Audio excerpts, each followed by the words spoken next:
Thank you everyone for joining us today. My name is James Wong. I'm the Internal Director of IT at Microsoft Resources. My focus is on Autodesk and Microsoft technologies, overseeing server infrastructure internally as well as for our clients. Today I'll be presenting to you what's new with Autodesk deployment creation with 2011. In addition to explaining deployment creation and software push technologies, I'll be reviewing the different server models for network licenses provided by Autodesk.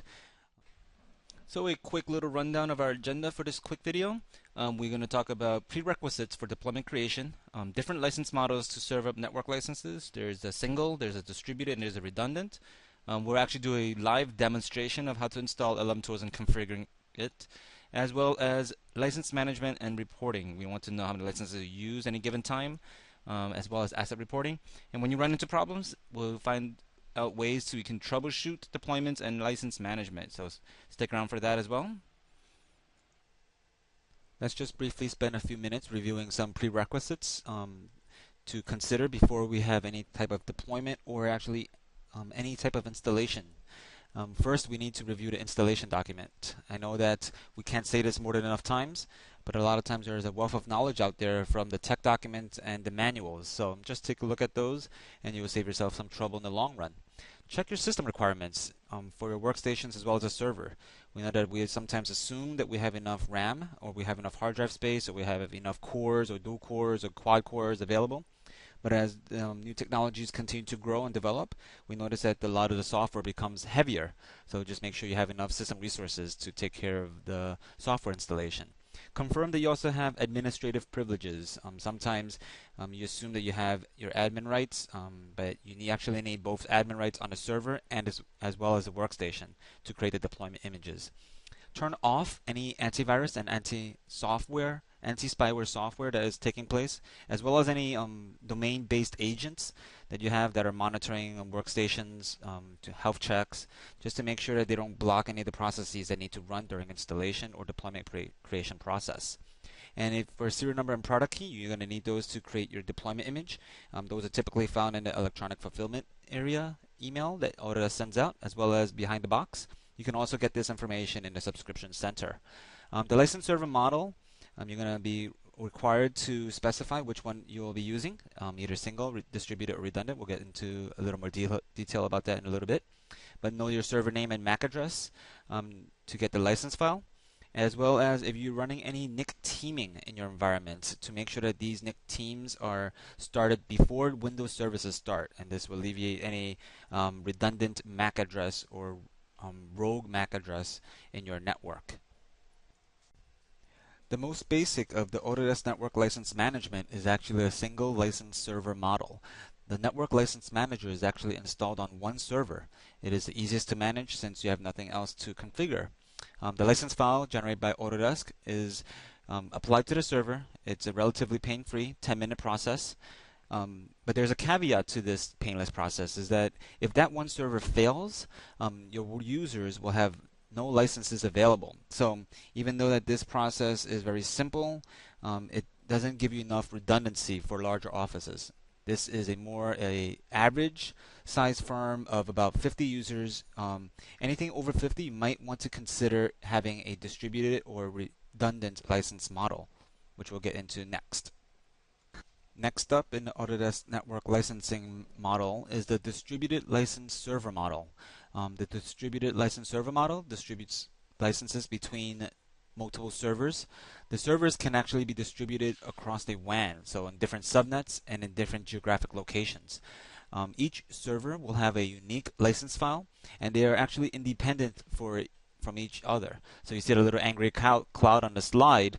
They actually can't talk to each other.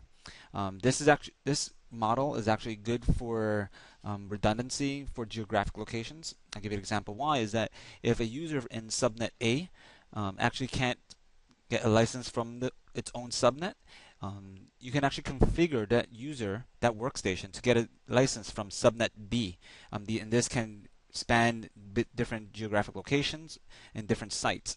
So this is good for larger firms that have needs across wide geographic locations. The last of the Autodesk Network License model is actually the redundant license server model. This is actually the most complicated of all three of the different server models, as there is a pool of 3 servers. There'll be 1 master and 2 backup. Although there's 3 different servers, there's only actually 1 license file that will be shared amongst all servers. It provides backup if 1 server fails. For example, if you have server 1 crash, server 2 and 3 will actually pick up the slack of server 1 and continually serve licenses for your network. Having said that, this model is actually only good for the same subnet and in close proximity. It is not good for wide area networks or offices that span multiple geographic locations. The reason for this is that the process that occurs in a redundant license server model is a quorum that gets passed between servers. If a server actually fails to pass the quorum over to the next server, the entire model will fail. So if workstation 1 or if server 1 crashes and server 2 and 3 has a network hiccup or network latency, the entire model will crash. Server 2 and 3 will not serve licenses until server 1 is in communication with each other, and they all need to be started up in a relative time frame about 1 minute. So if that condition is not met, this redundant license server model servers will not come back up to serve licenses. You can see why this is a very complicated procedure. This is actually one of my virtual machines, DC1. I'm going to browse into one of my folders for the installation files. It's on the Z drive under Autodesk. And I'm going to use Navisworks Manage 2011 and the X64 and the 64-bit. Support NLM and the nlm.msi file. Double click on that. I'm going to click Run. Next. And I'm going to install this for everyone. Click Next. Next again. And close. A relatively pain-free task. It took about 2 minutes, maybe about 2 seconds actually. I'm just going to continue on configuring it. But before that, I'm just going to open the program files, the folder structure. I'm going to create a new folder called License. And this is so that I can place my license file in this folder.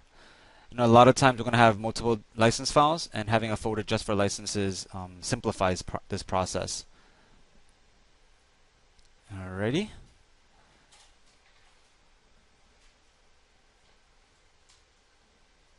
I'm going to go back to the root, and I'm actually going to make a text file called debug.log. Click that. And it's a txt file, so I'm just going to change the extension to .log. Press yes. Alright, shall we start configuring? Close that out of that. Start LM Tools.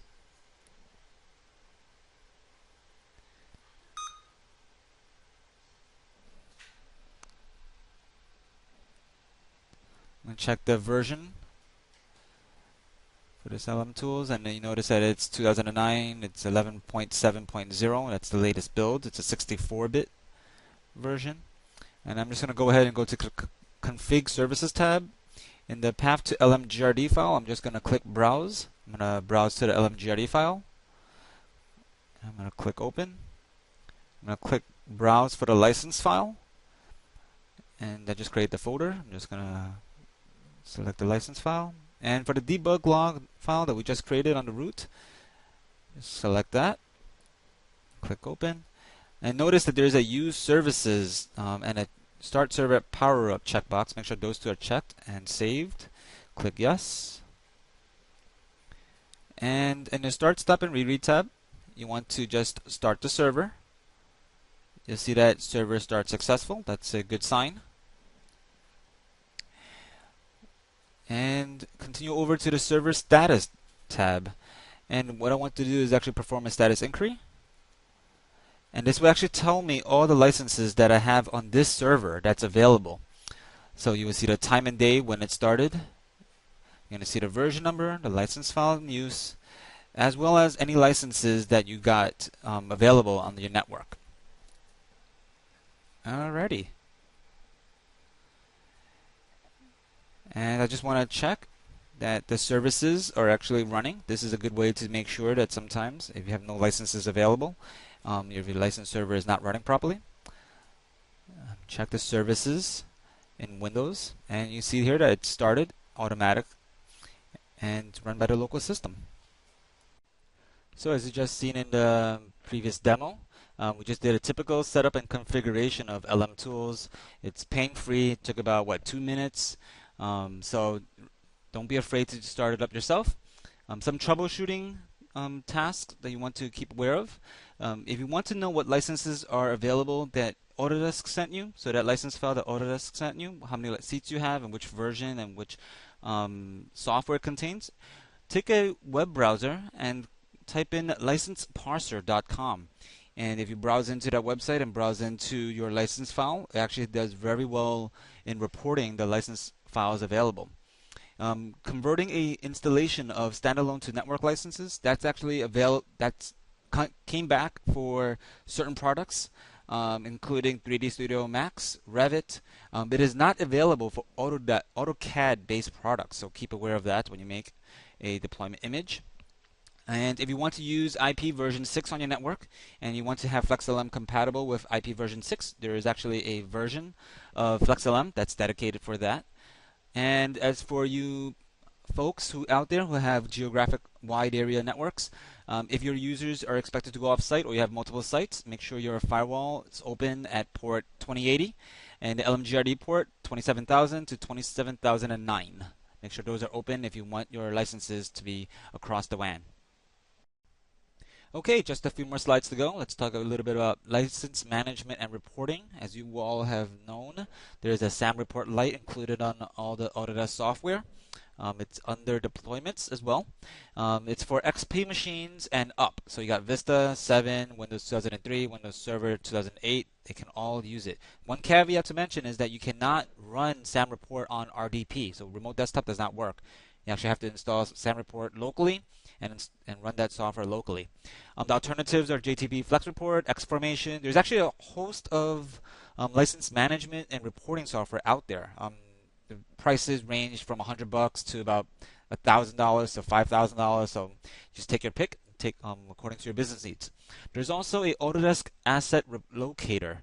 It's part of the CAD Manager tools. What this software does is that it's still part of this media, and this software actually broadcasts out the entire network. It sends a broadcast message and reports back what Autodesk software is installed on what machine. It gives you the software version, software name, as well as a serial number that was used to install the software. So it's very good for us IT people to keep a good check on how much software has been installed on the network. So use it to your advantage. So there are two environment variables that you want to mention here. It's the flexlm underscore timeout.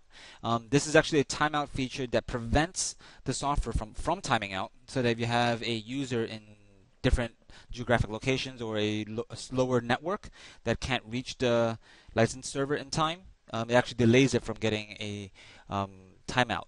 So you start at 1,000,000 and you add zeros as needed. Adding a zero makes it 10 times more. Hopefully you wouldn't have to go over 10 million. I've noticed that latency is becoming an issue, so just keep that in mind. There's also a ADSK flex underscore license underscore file environment variable, and this is used mostly for the distributed license model and is also set in the registry key, so you have a take your pick on where you want to set it up. So from server 1, if it can't find server 1, it will go to server 2 for licenses. So again, it's good for redundancy. If you have a server that went down, you actually can specify that the workstation go to the next server for licenses. You can actually use IP addresses in case you have DNS lookup issues on your geographic WAN environment. So very useful. Keep that in mind.